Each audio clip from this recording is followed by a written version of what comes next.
Hello guys, good morning. Welcome to my YouTube channel Learn English with Pradeep. I am Pradeep Kumar Kushwaha. Today in this video, we are going to read the 11th class prose second lesson forgetting. I am going to summarize the lesson. Here we will read the virtue of forgetting. Sometimes we feel that forgetting is weak point of a man, but it is only because of his habit. We can overcome on it by changing our habits. So let's start the summary of the lesson forgetting that is written by Robert Lind. इसकी शुरुआत होती है rail यात्रियों द्वारा खोए हुए सामान अब बिक्री के लिए लंदन के एक बड़े स्टेशन पर रखे हुए हैं और जिनकी सूची प्रकाशित हो चुकी है और बहुत से व्यक्ति जिन्होंने यह सूची पढ़ी है अपने साथियों की विस्मृति या भुलक्कड़पन पर आश्चर्यचकित हैं। यदि इस विषय पर सांख्यिकीय आंकड़ों का लेखा जोखा उपलब्ध हो फिर भी मुझे संदेह है कि यह देखने में आएगा कि भुलक्कड़पन एक सामान्य आदत है। यह मानव की याददाश्त की कार्यकुशलता है, ना कि अकुशलता, जो मुझे आश्चर्य में डाल देती है। आधुनिक मनुष्य टेलीफोन के नंबरों को भी याद रख लेता है, उन्हें अपने मित्रों के पते भी याद रहते हैं, उसे शराब बनाने के लिए अंगूर को इकट्ठा करने के दिन भी याद हैं, उसे दोपहर व रात्रि के भोजन के निमंत्रण तिथियां भी याद हैं। उसकी स्मृति में अभिनेताओं, अभिनेत्रियों, क्रिकेटर्स, फुटबॉलर्स, हत्यारों आदि के नाम भी याद हैं। वह आपको बता सकता है कि कई वर्ष पूर्व अगस्त के महीने में कैसा मौसम था और उस देहाती होटल का नाम भी बता सकता है जहां उसने ग्रीष्म ऋतु में बहुत ही खराब भोजन किया था। उसके साधारण जीवन में पुनः उसे लगभग सभी चीज़ें याद आती हैं जिनको याद रखने की उसको उम्मीद की जाती है। लंदन में ऐसे कितने व्यक्ति हैं जो प्रातः वस्त्र पहनते हुए किसी वस्त्र को पहनना भूल जाएं। 100 में से शायद एक भी नहीं, शायद 10,000 में से कोई ऐसा व्यक्ति नहीं मिलेगा जो अपने वस्त्रों को नियमित ढंग से पहनना भूले। ऐसे कितने लोग हैं जो घर से बाहर जाते समय सामने का दरवाज़ा बंद करना भूल जाते हैं, शायद कोई भी नहीं होगा। और ऐसा पूरे दिन होता रहता है। सोने का समय आने तक लगभग प्रत्येक व्यक्ति ठीक समय पर ठीक वस्तु याद रख लेता है तथा एक साधारण व्यक्ति सीढ़ियों में ऊपर चढ़ते समय अपने कमरे की बत्तियों को बुझाना भूल जाता है। यह मानना चाहिए कि ऐसे विषय में जिनके संबंध में याददाश्त अपनी सामान्य पूर्णता से काम करती है, मैं सोचता हूँ कि केवल बहुत ही सुव्यवस्थित ढंग से काम करने वाला व्यक्ति ही अपने चिकित्सक द्वारा बताई गई दवाओं को सदैव याद रख लेता है, नियमित सही टाइम पर खाना याद रख लेता है। यह और अधिक आश्चर्यजनक है क्योंकि दवा उस मामूली वस्तु में से एक है जो याद रखी जा सकती है। नियमानुसार यह कहा जाता है कि दवा भोजन के पहले ली जाती है, भोजन के साथ ली जाती है या भोजन के पश्चात ली जाती है और भोजन स्वयं दवा को याद दिलाने का एक वस्तु होनी चाहिए। फिर भी यह एक तथ्य है कि नैतिक विभूतियों के अतिरिक्त बहुत ही कम लोग ऐसे हैं जो दवा को सही ढंग से सही समय पर खाना याद रखते हैं। कुछ मनोवैज्ञानिक हमें बताते हैं कि हम वस्तुओं को इसलिए भूल जाते हैं क्योंकि हम उनको भूलने की इच्छा रखते हैं। और यह भी हो सकता है कि बहुत से लोगों को गोलियां या काढ़ा लेने से घृणा होती है, जिसी कारण से वो निर्धारित समय पर उसको नहीं ले पाते हैं, भूल जाते हैं। फिर भी इससे यह स्पष्ट नहीं होता है कि मुझ जैसा दवाओं का जीवन पर्यंत भक्त, जिसको डॉक्टर ने जीवन पर्यंत दवा लेने के लिए कहा है तब पर भी मैं इतना भुलक्कड़पन हूँ कि मैं दवा लेना भूल जाता हूँ, जैसा कि वे लोग जो सबसे अधिक अनिच्छा से उनको लेते हैं। एक नई और बहुत ही विज्ञापित दवा आने से मुझे बहुत प्रसन्नता होती है, फिर भी चाहे दवा मेरी जेब में ही रखी रह जाए, जब जब दवा लेने का समय नज़दीक आता है मैं उसको भूल जाता हूँ।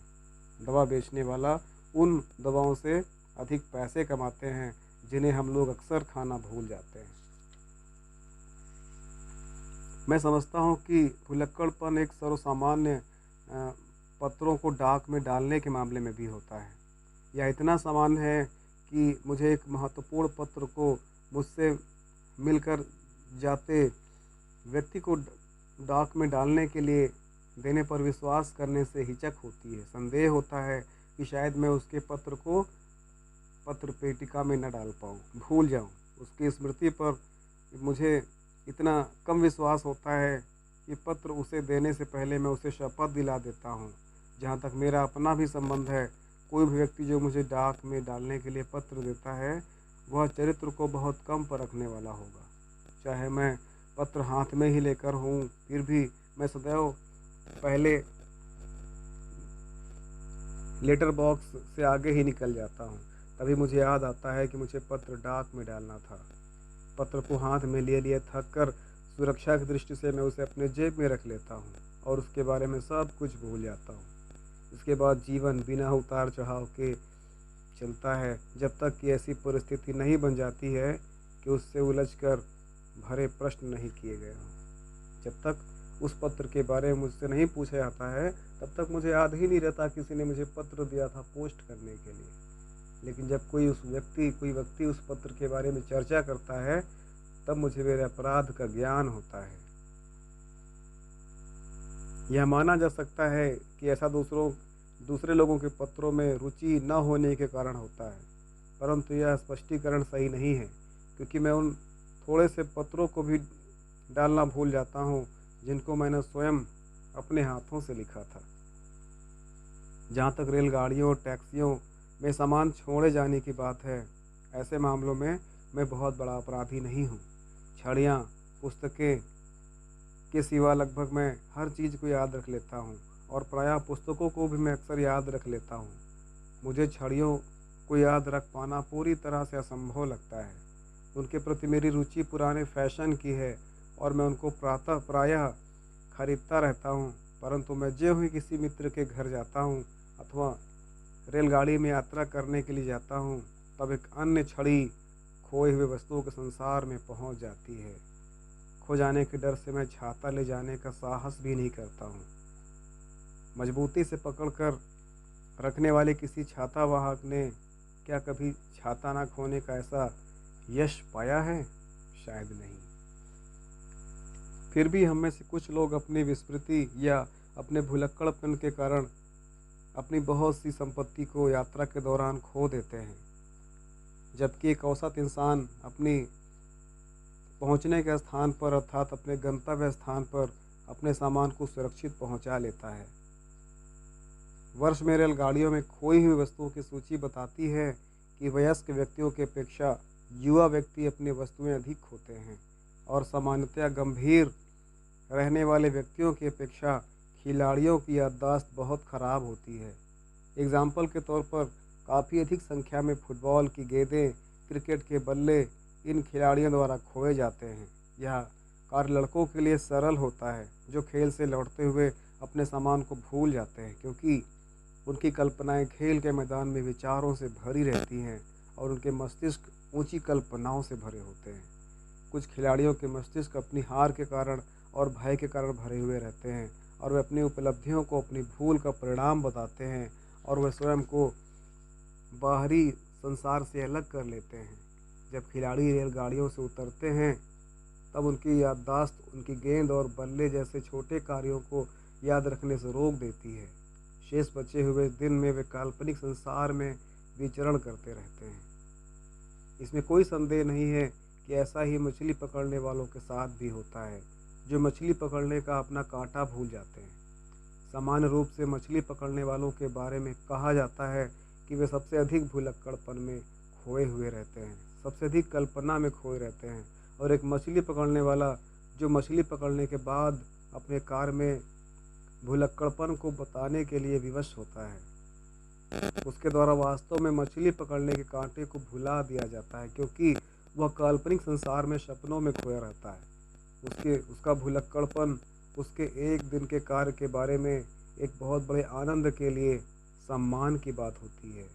वह मछली पकड़ने के अपने कांटे को भूल जाता है, जैसे कि कभी एक पत्र को पोस्ट करना भूल जाता है, क्योंकि उसका मस्तिष्क अपनी वैभवशाली सामग्री से भरा हुआ होता है।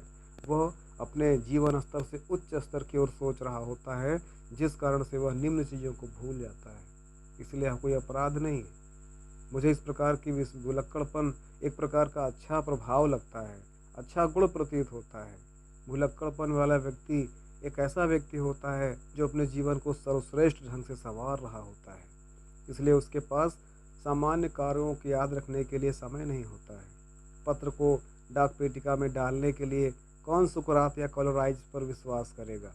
उनकी आत्मा इन वस्तुओं से ऊपर थी, अर्थात वे अपने दार्शनिक उच्च विचारों में डूबे रहते थे, इसलिए इन तुच्छ साधारण चीज़ों से उनका कोई संबंध नहीं था, जिस कारण से लोग उनसे कभी उम्मीद नहीं करेंगे कि वह हमारे पत्र को सही समय पर लेटर बॉक्स में डाल देंगे। इस प्रश्न पर कि क्या अच्छी याददाश्त का होना आवश्यक है, प्रायः वाद विवाद छिड़ता रहता है और दोषपूर्ण स्मृति वाले व्यक्ति कभी कभी अपनी श्रेष्ठता मनवाने के प्रयास करते हैं। वे कहते हैं कि एक व्यक्ति जो पूर्ण रूप से स्मरण करने वाला यंत्र है, प्रथम श्रेणी की बुद्धि वाला व्यक्ति कभी नहीं होता। वे बच्चे या बड़ों के विविध दृष्टिकोणों का उल्लेख करते हैं। उनकी आश्चर्यजनक स्मृतियाँ थी और कहने को उनके कोई बुद्धि नहीं थी। फिर भी मैं सोचता हूँ कि कुल मिलाकर महान लेखक या महान संगीतकार विलक्षण स्मरण शक्ति वाले हुए हैं। जिन कवियों को मैं जानता हूँ, उनकी याददाश्त उन शेर दलालों से कहीं अच्छी थी जिनसे मैं परिचित हूँ। वास्तव में स्मृति उनकी कला की आधी ही धरोहर है।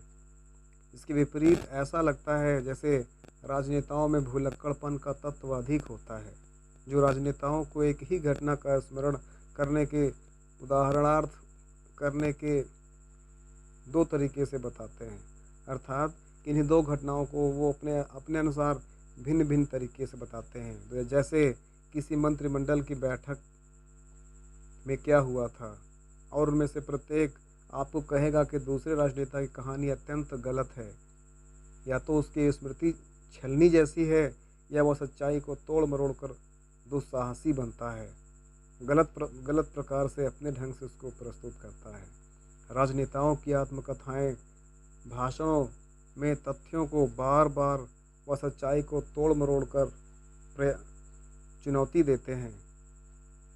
यह इस पहलू को दर्शाता है कि संसार ने अभी तक आदर्श नेताओं को उत्पन्न करना प्रारंभ नहीं किया है। ऐसे व्यक्ति जिनमें महान कवियों के समान याददाश्त व बुद्धि कौशल दोनों ही तत्व मिले हों। साथ ही साथ सामान्य रूप से अच्छी याददाश्त इतनी औसत होती है कि हम एक व्यक्ति को जो इस प्रकार की बुद्धि को नहीं रखता है, सनकी या एसेंट्रिक कहते हैं। मैंने एक ऐसे पिता के बारे में सुना है जो एक बच्चा गाड़ी से अपने बच्चे को घुमाने के लिए जाता है। अपने भ्रमण के दौरान सूरज की धूप के कारण वह आगे निकल जाता है, शराब पीने के लिए मधुशाला में प्रवेश कर जाता है और बच्चे गाड़ी के साथ रोड के किनारे पर ही खड़ी कर देता है। थोड़ी देर बाद उनकी पत्नी को कुछ खरीदारी करनी थी। वह उस शराब खाने के पास से गुजरती हैं जहां पर वह अपने सोते हुए बच्चे को रास्ते में किनारे पर बच्चा गाड़ी में लेटा हुआ देखकर भयभीत हो जाती है।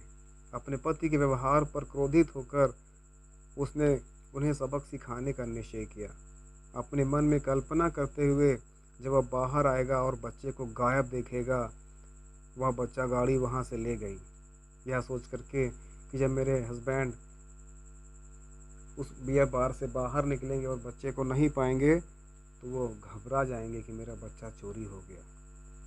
वह घर पहुंची यह सोचते हुए कि उनका पति घबराया हुआ चेहरा और कांपते हुए होंठों के साथ शीघ्र ही यह सूचना लेकर आएंगे कि हमारा बच्चा चोरी हो गया। यह उनकी दशा का क्रोध के साथ आनंद उठाएंगी, उन्हें डांट लगाएंगी और एंजॉय करेंगी। लेकिन वास्तविकता इसके विपरीत निकली। जब दोपहर के खाने का समय हुआ तब पति खुशी से मुस्कुराते हुए आते हैं और पूछते हैं, मेरी प्रिय आज खाने में क्या बनाया है। बच्चे के विषय में वो बिल्कुल भूल गए थे कि वह अपने बच्चे को बाहर घुमाने के लिए ले गए थे। किसी दार्शनिक ने नीचे स्तर के कितने लोगों में इस प्रकार का भुलक्कड़पन होगा। मुझे आशंका है कि इसमें से अधिकांश लोग ऐसी ही कमज़ोर स्मरण शक्ति लेकर जन्म लेते हैं। यदि ऐसा नहीं होता तो किसी भी आधुनिक बड़े शहर में परिवार व्यवस्था सुचारू रूप से चल ही नहीं सकती। Thank you. तो गाइस, हमने पढ़ा कि कैसे भुलक्कड़पन कोई बुरी चीज़ नहीं है। भुलक्कड़पन ओनली एक हैबिट है। उस हैबिट को चेंज करके हम अपने भुलक्कड़पन को ठीक कर सकते हैं। भुलक्कड़पन एक प्रकार की बुरी आदत है। वास्तव में भुलक्कड़पन तभी उस चीज़ में आता है जब हमको उस पर केयर ना किया जाए। अर्थात हम जिन चीज़ों को भूलना चाहते हैं उन्हीं को भूल पाते हैं। कुछ ऐसी चीज़ें हैं जिनको हम नहीं भूलना चाहते और हमसे नहीं भूलता है।